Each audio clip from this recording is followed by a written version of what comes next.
देखिए ये प्रश्न है, साथ में ये भी दिया गया है, हमसे बोला गया ए और बी बताइए।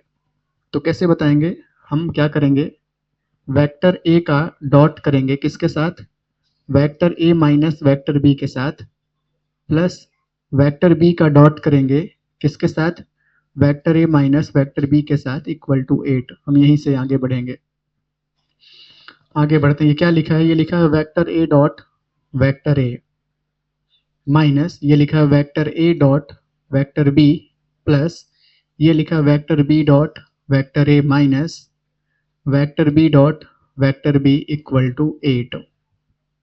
अब जरा ध्यान दीजिएगा, ये अलजेब्रा नहीं है, वेक्टर सॉल्व कर रहे हैं। तो ध्यान दीजिए, जब एक वेक्टर का, जैसे एग्जाम्पल के तौर पर एक वेक्टर मान लीजिए इस प्रकार से है, एक एग्जाम्पल है, और इसी वेक्टर का इसी के साथ अगर आपको मल्टीप्लाई करना है, तो आपको तो पता ही है कि एक अगर एक के साथ मल्टीप्लाई करेंगे तो कितना हो जाएगा, इतने का इंटू करना पड़ेगा इसी के साथ, मतलब 2 का 2 में इंटू 4 और 3 का 3 में इंटू 9।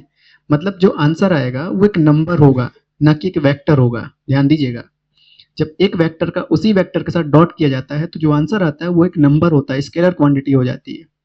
इसका मतलब हम इसे क्या लिखने वाले हैं, किसको, ए डॉट ए को, इसको लिखने वाले मैग्नीट्यूड ऑफ ए स्क्वायर, ठीक है, माइनस।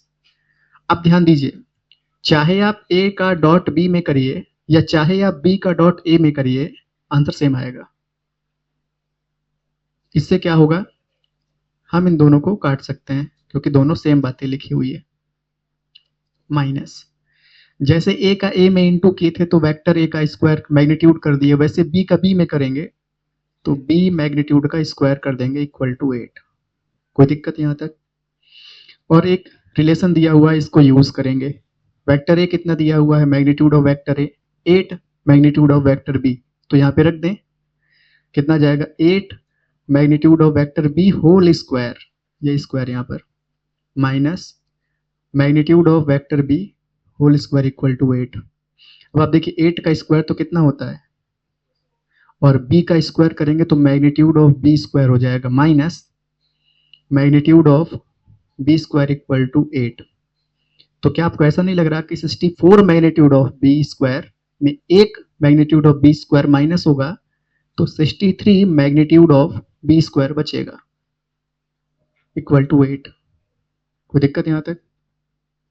तो यहां से अगर आप वैल्यू निकालें किसकी, b की, b magnitude square, magnitude of b square कितना आ जाएगा, 8 डिवाइड बाई 63। मतलब अगर आप मैग्नीट्यूड ऑफ b बताएं तो कितना आ जाएगा, रूट 8 डिवाइड बाई 63। मतलब थोड़ा सा और अगर हम इसमें दिमाग का प्रयोग करें तो कितना आ जाएगा, 2 इंटू 2 और 63 के फैक्टर्स क्या होते हैं, हाँ, 3 3 ज़ा 9 इंटू 7, जरा करिए, 63 आ जाएगा। तो क्या लिख सकते हैं इसे हम, b के मैग्नीट्यूड को लिख सकते हैं, यहाँ से 2 बाहर, यहाँ से 3 बाहर, क्या बचा, रूट 2 डिवाइड बाई 7। तो मतलब b पता चल गया, हमें a और b बताना था, तो b हमें पता चल गया कितना, 2 divide by 3 root 2 divide by 7। अभी a पता करना है, तो ये वैल्यू उठा करके और इस रिलेशन में रख दीजिए। क्या दिया गया था relation, magnitude of vector a equal to दिया गया था 8 time of magnitude of b, मतलब 8 into 2 divide by 3 root 2 divide by 7। क्या किए, b की वैल्यू रख दिए, कितना आ गया ये, 16 divide by 3 root 2 divide by 7। तो a की वैल्यू कितनी आ गई, वो भी लिख दीजिए वहां पर एक ही जगह पर।